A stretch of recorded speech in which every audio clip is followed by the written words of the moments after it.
بڑے نواسے تھے، تو لفظ علی کا تھا، انہوں نے اس علی کو ہٹایا، اپنا علی لیا ہے اور کہا کہ حضور کے کندھے پر علی سوار تھے۔ اس وقت تو حضرت علی رضی اللہ تعالیٰ عنہ کی عمر مبارک 30 سے 35 سال تھی، اور حضرت نبی کریم صلی اللہ علیہ وسلم کی عمر مبارک جو ہے وہ تو 58 سال تھی،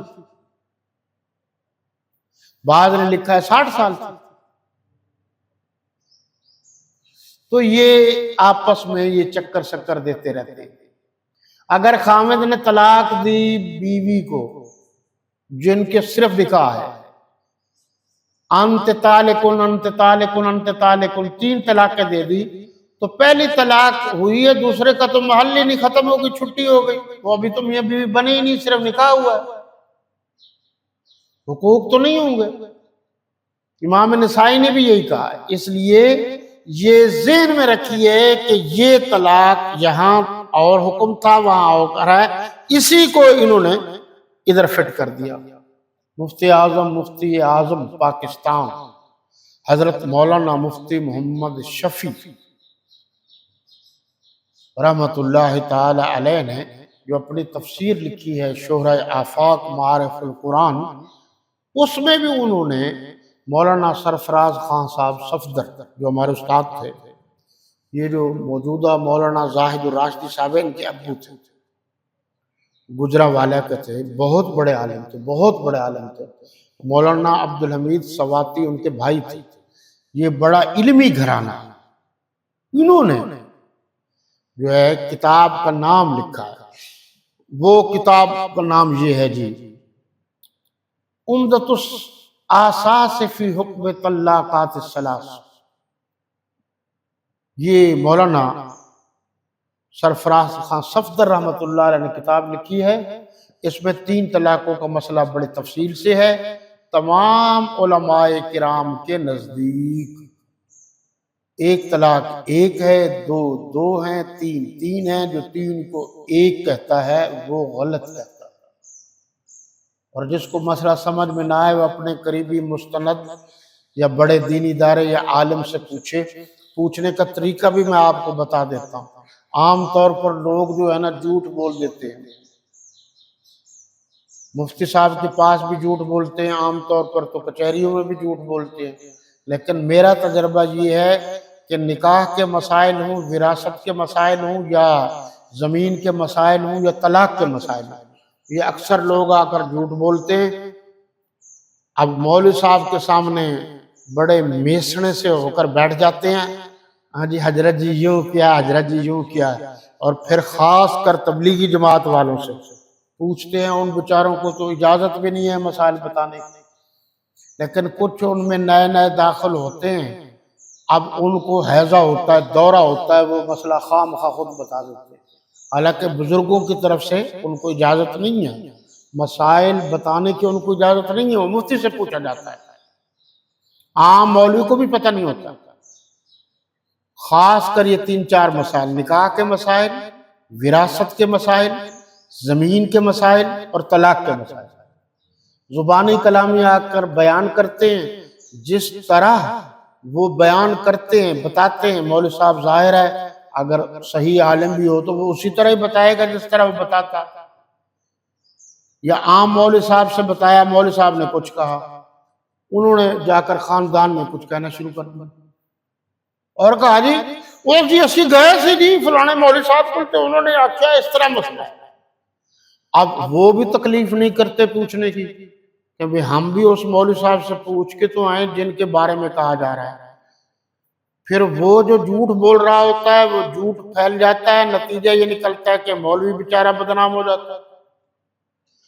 اس لیے پھر لاگو کیا یہ قانون کہ وہ مسئلہ لکھ کر لیا، لکھا ہوا مسئلہ، اس پر باقاعدہ مہر ہوتی ہے، اس کے فتوے کا نمبر ہوتا ہے، اندراج ہوتا ہے، کاپی ریکارڈ رکھی جاتی ہے۔ اس فتوے پر کسی کو اعتراض ہو، کسی وکیل کو، کسی جج کو، تو وہ مفتی صاحب کو بلا سکتا ہے عدالت میں۔ وہ مفتی صاحب عدالت میں جانے کا بھی پابند ہے اور جو فتویٰ دیا اس کا بتانے کا بھی پابند ہے۔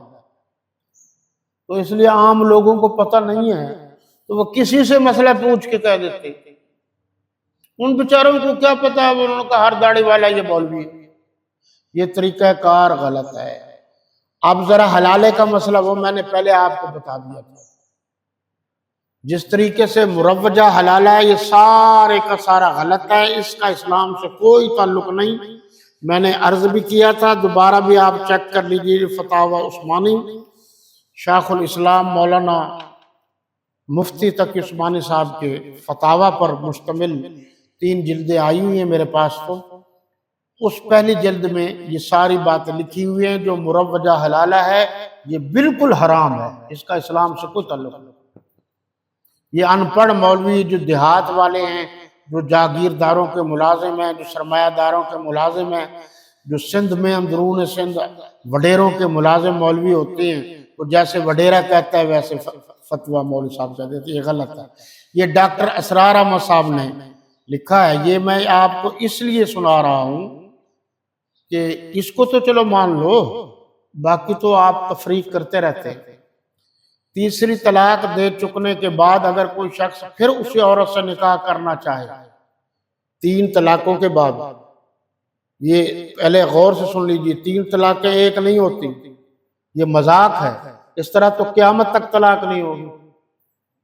اگلی آیت میں بتایا جا رہا ہے کہ اس دور کے جو حالات ہیں ان کا ایک طریقہ کار تھا، پہلے وہ طلاق دے دیتے تھے، جب طلاق کی مدت عدت ختم ہونے والی ہوتی پھر اس کو بیوی بنا لیتے، پھر کچھ عرصے بعد پھر طلاق دے دیتے۔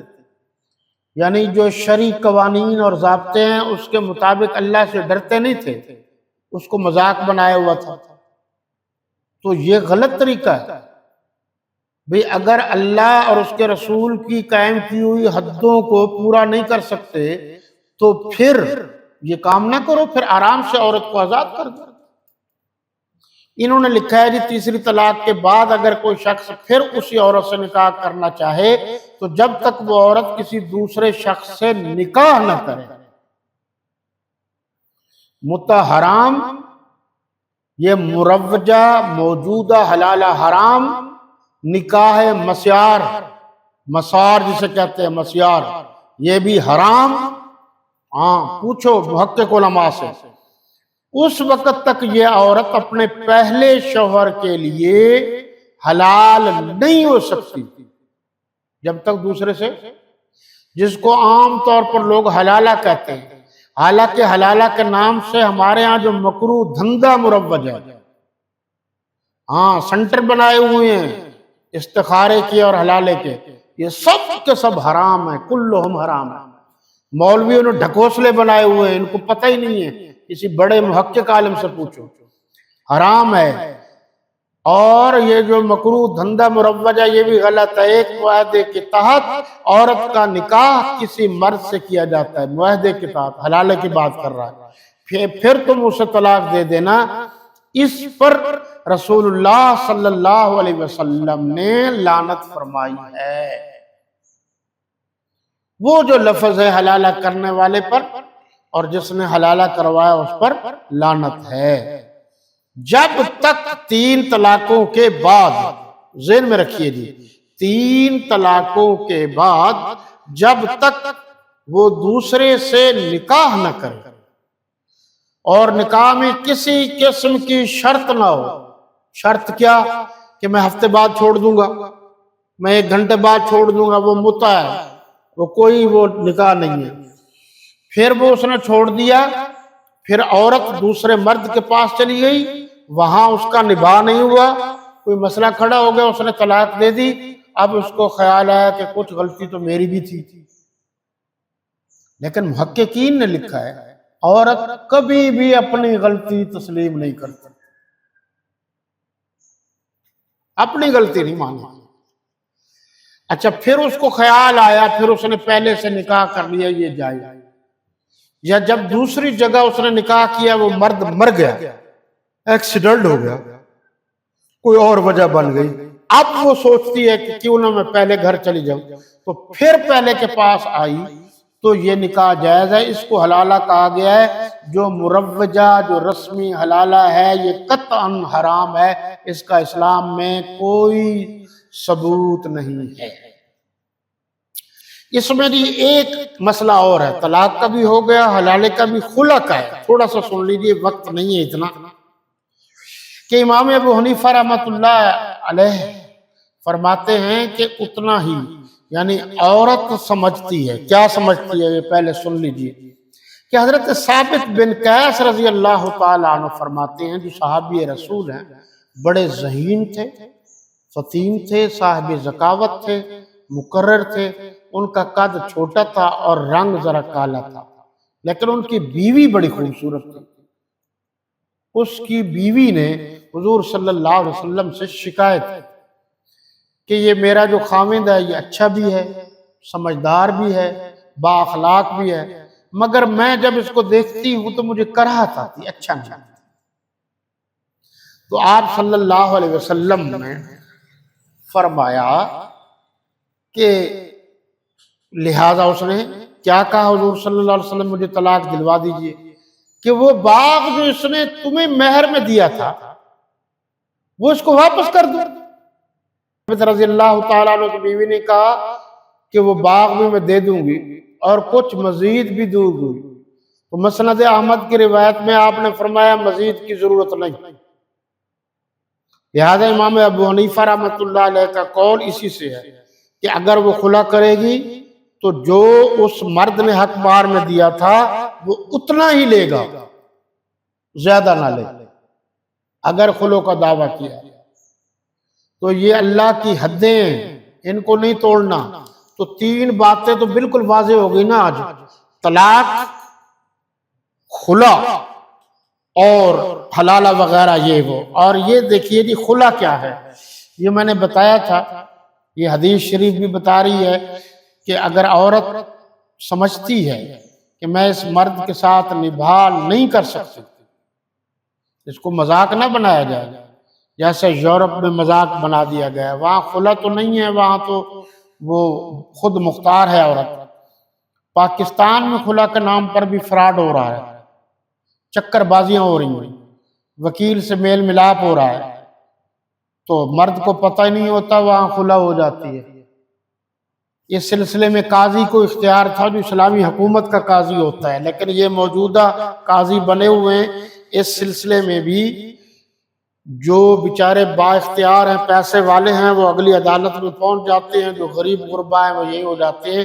اگر غیر اسلامی طور پر خلا ہو گئی اور جج نے اس کی تحقیق نہ کی کہ یہ اصل آدمی تک وارنٹ پہنچے ہیں، سمن پہنچے ہیں یا نہیں، تو وہ وکیل بھی ذمہ دار ہوگا، وہ جج بھی ذمہ دار ہوگا۔ اور اگر عورت کہے کہ یہ میرے پاس کچھ پیسے ہیں یہ لے لو اور مجھے چھوڑ دو، تو اس کو بھی اختیار حاصل ہے۔ یہ لوگ اس کو سمجھتے ہیں کہ یہ طلاق کا اختیار حاصل ہے عورت کو، عورت کو طلاق کا اختیار حاصل نہیں ہے، وہ خود بخود گھر بیٹھے طلاق نہیں دے سکتی جیسے مرد دے سکتا ہے، اس کے لیے اس کو عدالت میں، شرعی عدالت میں جانا ہوگا، پھر اس کے قواعد و ضوابط ہیں، پوچھ گچھ ہوگی دونوں سے، پھر اس کے بعد یہ معاملہ ہوگا۔ اس وقت تک کے لیے اجازت، اللہ آپ کا میرا اور تمام مسلمانوں کا حامی و ناصر ہو، حیات باقی، ملاقات باقی، وما علینا الا البلاغ۔